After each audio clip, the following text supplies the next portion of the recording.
The Devil and Tom Walker by Washington Irving. A few miles from Boston, in Massachusetts, there is a deep inlet winding several miles into the interior of the country from Charles Bay and terminating in a thickly wooded swamp or morass. On one side of this inlet is a beautiful dark grove. On the opposite side, the land rises abruptly from the water's edge into a high ridge on which grow a few scattered oaks of a great age and immense size. Under one of these gigantic trees, according to old stories, there was a great amount of treasure buried by Kidd the pirate. The inlet allowed a facility to bring the money in a boat secretly and at night to the very foot of the hill. The elevation of the place permitted a good lookout to be kept that no one was at hand, while the remarkable trees formed good landmarks by which the place might be easily found again. The old stories add, moreover, that the devil presided at the hiding of the money and took it under his guardianship. But this, it is well known, he always does with buried treasure, particularly when it has been ill-gotten.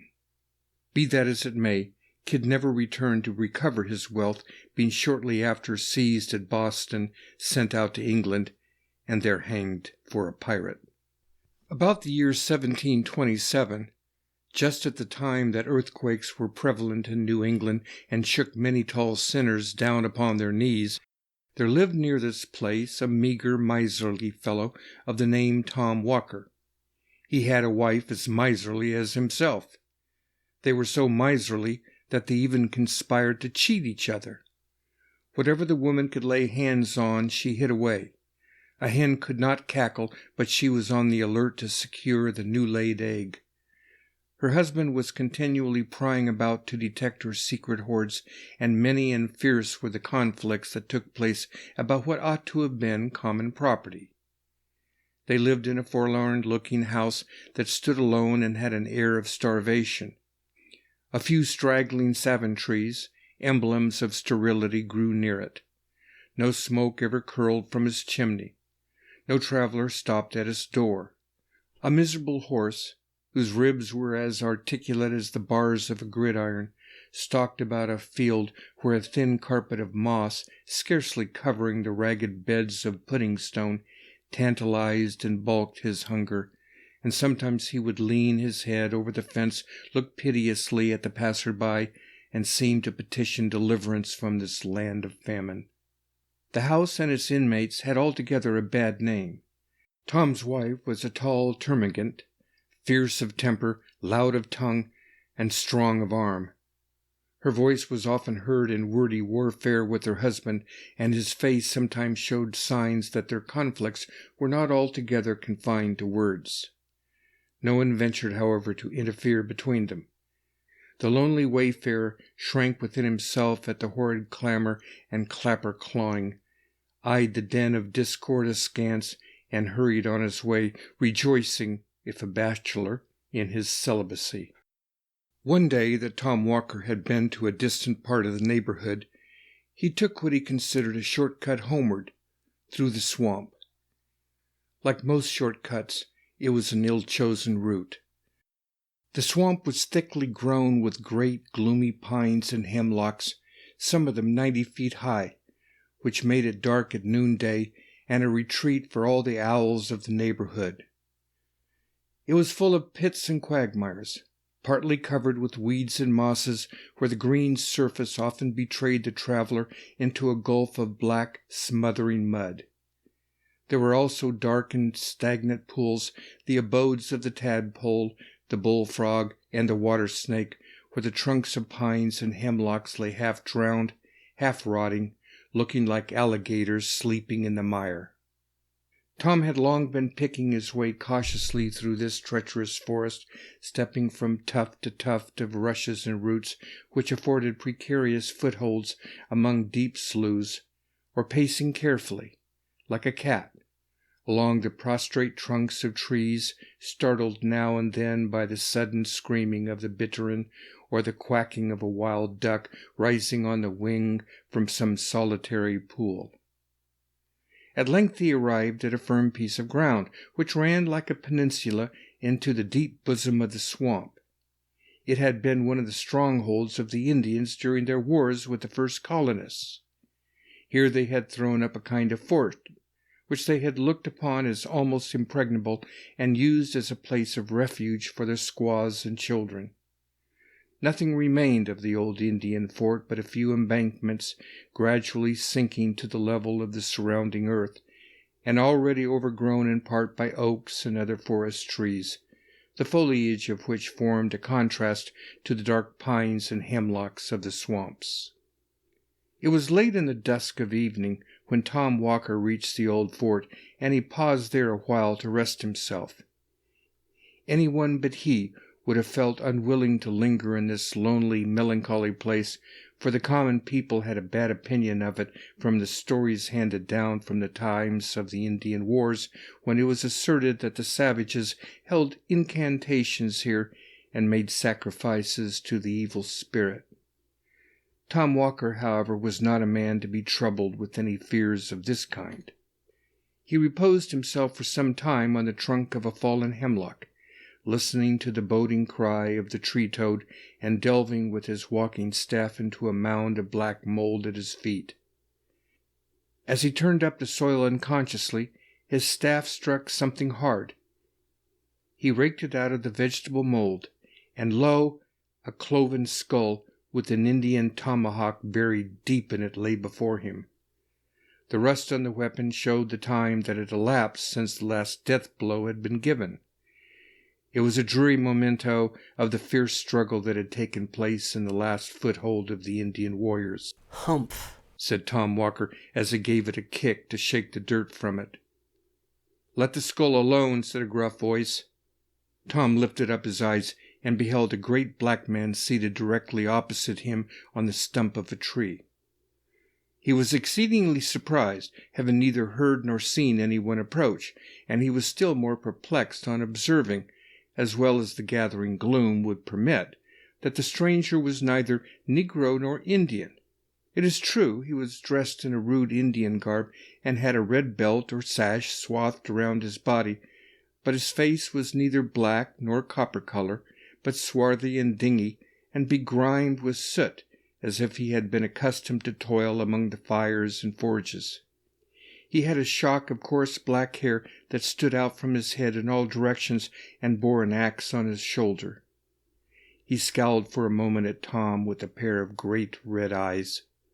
"What are you doing on my ground?" said the black man with a hoarse, growling voice. "Your ground," said Tom with a sneer. "No more your grounds than mine. They belong to Deacon Peabody." "Deacon Peabody be damned," said the stranger. "As I flatter myself he will be if he does not look more to his own sins and less to those of his neighbors. Look yonder and see how Deacon Peabody is faring." Tom looked in the direction that the stranger pointed, and beheld one of the great trees, fair and flourishing without, but rotten at the core, and saw that it had been nearly hewn through, so that the first high wind was likely to blow it down. On the bark of the tree was scored the name of Deacon Peabody, an eminent man who had waxed wealthy by driving shrewd bargains with the Indians. He now looked around and found most of the tall trees marked with the name of some great man of the colony, and all more or less scored by the axe. The one on which he had been seated, and which had evidently just been cut down, bore the name of Crowninshield, and he recollected a mighty rich man of the name who had made a vulgar display of wealth, which it was whispered he had acquired by buccaneering. "He's just ready for burning," said the black man with a growl of triumph. "You see, I am likely to have a good stock of firewood for winter." "But what right have you," said Tom, "to cut down Deacon Peabody's timber?" "The right of a prior claim," said the other. "This woodland belonged to me long before one of your white-faced race put foot upon the soil." "And pray, who are you, if I may be so bold?" said Tom. "Oh, I go by various names. I am the wild huntsman in some countries, the black miner in others. In this neighborhood I am known by the name of the Black Woodsman. I am he to whom the red man consecrated this spot, and in honor of whom they now and then roasted a white man, by way of sweet-smelling sacrifice. Since the red man have been exterminated by you white savages, I amuse myself by presiding at the persecutions of Quakers and Anabaptists. I am the great patron and prompter of slave dealers and grand master of the Salem witches. The upshot of all of which, if I am not mistaken, said Tom sturdily, you are commonly called Old Scratch. The same. At your service, replied the black man with a half-civil nod. Such was the opening of this interview, according to the old story, though it has almost too familiar an air to be credited. One would think that to meet with such a singular personage in this wild, lonely place would have shaken any man's nerves.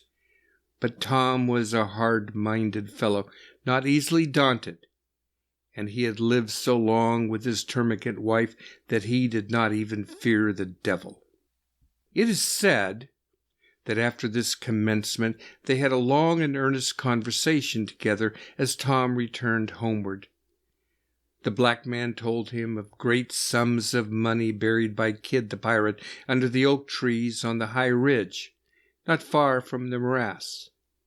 All of these were under his command and protected by his power, so that none could find them but such as propitiated his favor. These he offered to place within Tom Walker's reach, having conceived an especial kindness for him, but they were to be had only on certain conditions. What these conditions were may be easily surmised, though Tom never disclosed them publicly. They must have been very hard, for he required some time to think of them, and he was not a man to stick at trifles when money was in view. When he had reached the edge of the swamp, the stranger paused. "What proof have I that all you have been telling me is true?" said Tom. "There is my signature," said the black man, pressing his finger on Tom's forehead. So saying, he turned off among the thickets of the swamp and seemed, as Tom said, to go down, down, down into the earth until nothing but his head and shoulders could be seen, and so on until he totally disappeared. When Tom reached home, he found the black print of a finger burned, as it were, into his forehead, which nothing could obliterate. The first news his wife had to tell him was the sudden death of Absalom Crowninshield, the rich buccaneer. It was announced in the papers, with the usual flourish, that a great man had fallen in Israel. Tom recollected the tree which his black friend had just hewn down, and which was ready for burning. "Let the freebooter roast," said Tom. "Who cares?" He now felt convinced that all he had heard and seen was no illusion. He was not prone to let his wife into his confidence, but as this was an uneasy secret, he willingly shared it with her. All her avarice was awakened at the mention of this hidden gold, and she urged her husband to comply with the black man's terms, and secure what would make them wealthy for life. However Tom might have felt disposed to sell himself to the devil, he was determined not to do so to oblige his wife. So he flatly refused, out of the mere spirit of contradiction. Many and bitter were the quarrels they had on the subject, but the more she talked, the more resolute was Tom not to be damned to please her. At length she determined to drive the bargain on her own account, and, if she succeeded, to keep all the gain to herself. Being of the same fearless temper as her husband, she set off for the old Indian fort toward the close of summer's day. She was many hours absent. When she came back, she was reserved and sullen in her replies. She spoke something of a black man whom she had met about twilight hewing at the root of a tall tree. He was sulky, however, and would not come to terms. She was to go again with the propitiatory offering, but what it was she forbore to say. The next evening She set out again for the swamp with her apron heavily laden. Tom waited and waited for her, but in vain. Midnight came, but she did not make an appearance. Morning, noon, and night returned, but still she did not come. Tom now grew uneasy for her safety, especially as he found she had carried in her apron the silver teapot and spoons, and every portable article of value. Another night elapsed, another morning came, but no wife. In a word, she was never heard of more. What was her real fate nobody knows, in consequence of so many pretending to know.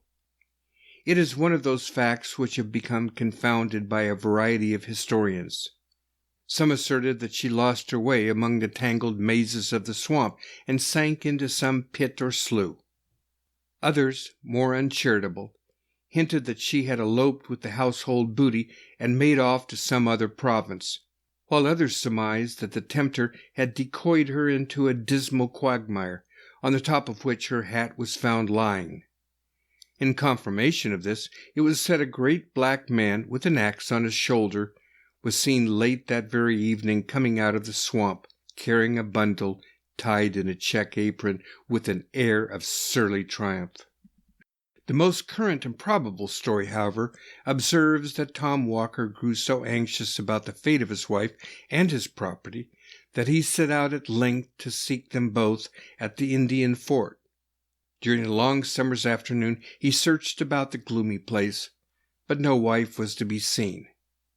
He called her name repeatedly, but she was nowhere to be heard. The bittern alone responded to his voice as he flew screaming by, or the bullfrog croaked dolefully from a neighboring pool. At length, it is said, just in the brown hour of twilight, when the owls began to hoot and the bats to flit about, his attention was attracted by the clamor of carrion crows hovering about a cypress tree. He looked up and beheld a bundle tied in a check apron and hanging in the branches of the tree, with a great vulture perched hard by, as if keeping watch upon it. He leaped with joy, for he recognized his wife's apron and supposed it to contain the household valuables. "Let us get hold of the property," said he consolingly to himself, "and we will endeavor to do without the woman." As he scrambled up the tree, the vulture spread its wide wings and sailed off, screaming, into the deep shadows of the forest. Tom seized the checked apron, but, woeful sight, found nothing but a heart and liver tied in it. Such, according to this most authentic old story, was all that was to be found of Tom's wife. She had probably attempted to deal with the black man as she had been accustomed to deal with her husband. But though a female scold is generally considered a match for the devil, yet in this instance she appears to have had the worst of it. She must have died game, however, for it is said Tom noticed many prints of cloven feet deeply stamped about the tree, and found handfuls of hair that looked as if they had been plucked from the coarse black shock of the woodsman. Tom knew his wife's prowess by experience. He shrugged his shoulders as he looked at the signs of the fierce clapper clawing. "Egad," said he to himself, "Old Scratch must have had a tough time of it." Tom consoled himself for the loss of his property with the loss of his wife, for he was a man of fortitude. He even felt something like gratitude toward the black woodsman, who, he considered, had done him a kindness. He sought, therefore, to cultivate a further acquaintance with him, but for some time without success. The old blacklegs played shy, for whatever people may think, he is not always to be had for the calling. He knows how to play his cards when pretty sure of his game. At length, it is said, when delay had whetted Tom's eagerness to the quick and prepared him to agree to anything rather than not gain the promised treasure, he met the black man one evening in his usual woodsman dress, with his axe on his shoulder, sauntering along the swamp and humming a tune. He affected to receive Tom's advances with great indifference, made brief replies, and went on humming his tune.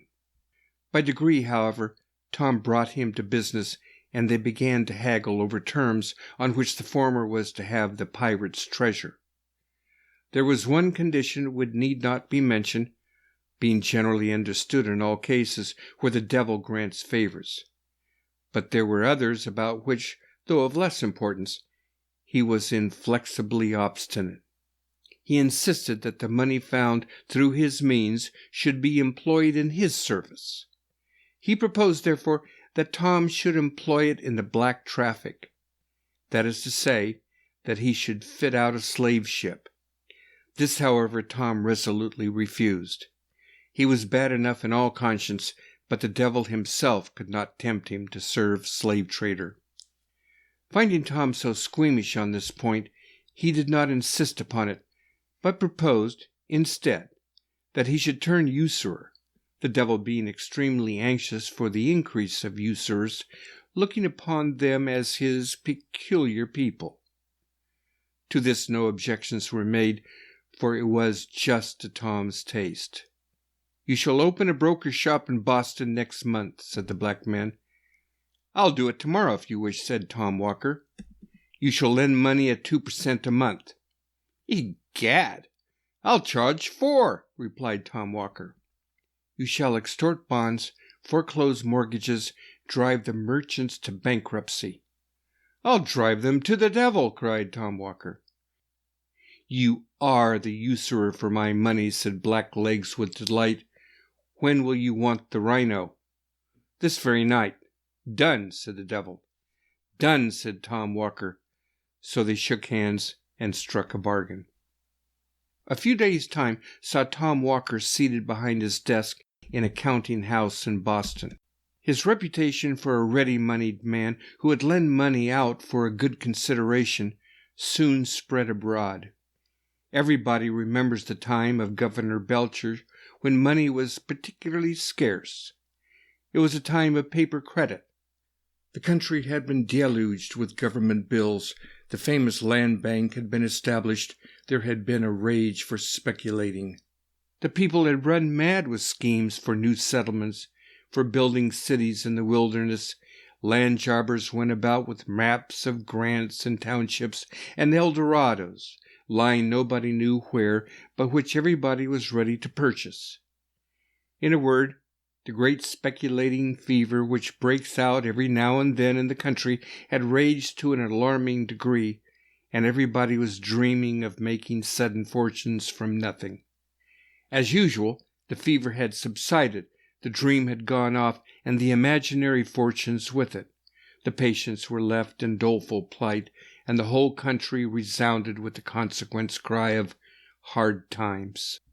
At this propitious time of public distress did Tom Walker set up as usurer in Boston. His door was soon thronged by customers. The needy and adventurous, the gambling speculator, the dreaming land jobber, the thriftless tradesman, the merchant with cracked credit.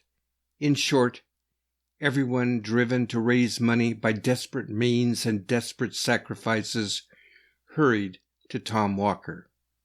Thus Tom was the universal friend to the needy, and acted like a friend in need, that is to say, he always exacted good pay and security. In proportion to the distress of the applicant was the hardness of the terms. He accumulated bonds and mortgages, gradually squeezed his customer closer and closer, and sent them at length, dry as a sponge, from his door. In this way he made money hand over hand, became rich and a mighty man, and exalted his cocked hat upon change. He built himself, as usual, a vast house out of ostentation, but left the greater part of it unfinished and unfurnished out of parsimony. He even drew up a carriage in the fullness of his vainglory, though he nearly starved the horse which drew it. And as the ungreased wheels groaned and screeched on the axle trees, you would have thought you heard the souls of the poor debtors he was squeezing. As Tom waxed old, however, he grew thoughtful. Having secured the good things of the world, he began to feel anxious about those of the next.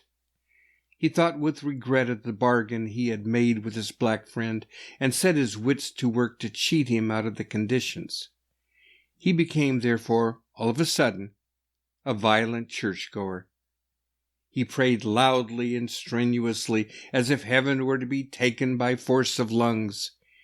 Indeed, one might always tell when he had sinned most during the week by the clamor of his Sunday devotion. The quiet Christians who had been modestly and steadfastly traveling Zionward were struck with self-reproach at seeing themselves so suddenly outstripped in their career by this new-made convert.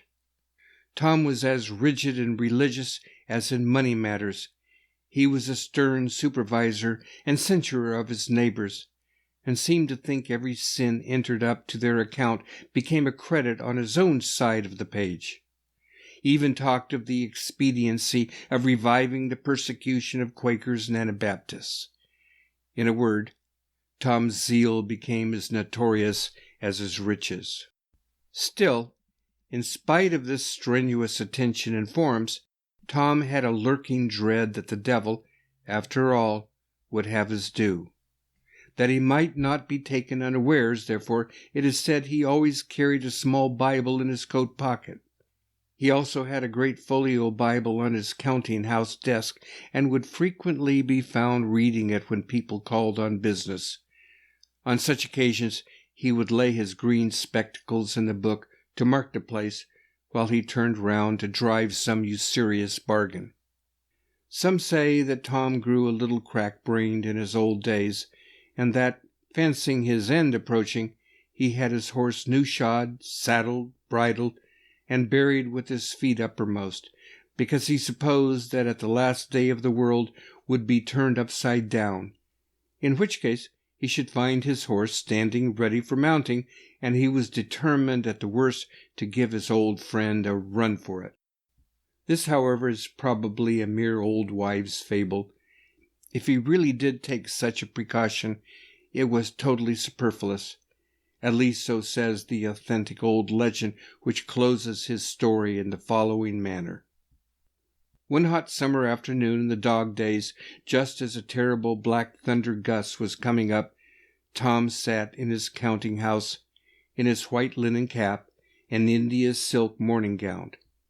He was on the point of foreclosing a mortgage by which he would complete the ruin of an unlucky land speculator for whom he had professed the greatest friendship. The poor land jobber begged him to grant a few months' indulgence. Tom had grown testy and irritated, and refused another delay. "My family will be ruined and brought upon perish," said the land jobber. "Charity begins at home," replied Tom. "I must take care of myself in these hard times." "You have made so much money out of me," said the speculator. Tom lost his patience and his piety. "The devil take me," said he, "if I have made a farthing." Just then there were 3 loud knocks on the street door. He stepped out to see who was there. A black man was holding a black horse which neighed and stamped with impatience. "Tom, you're come for," said the black fellow gruffly. Tom shrank back, but too late.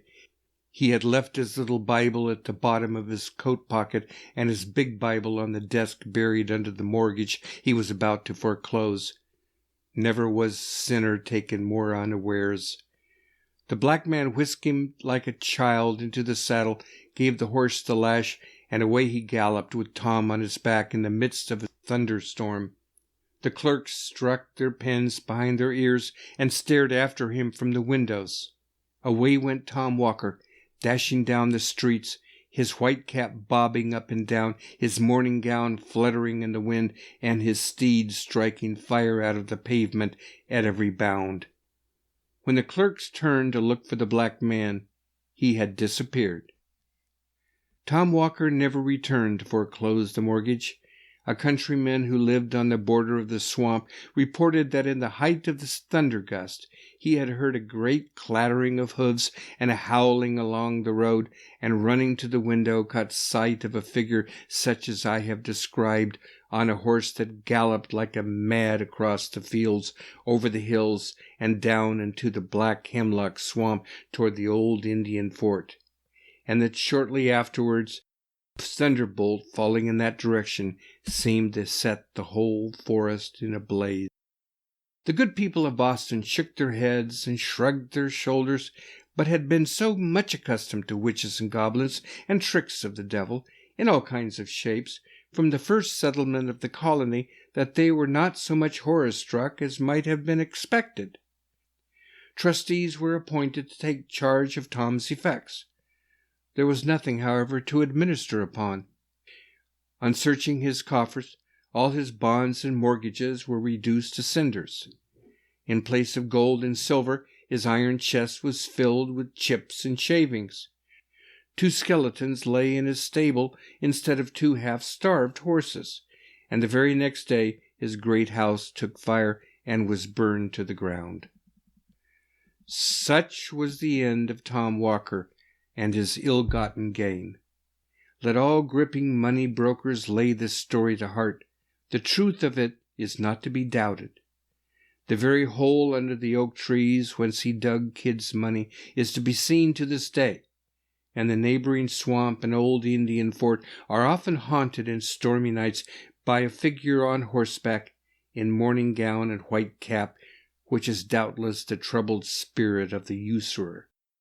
In fact, the story has resolved itself into a proverb, and is the origin of that popular saying so prevalent throughout New England of the devil and Tom Walker.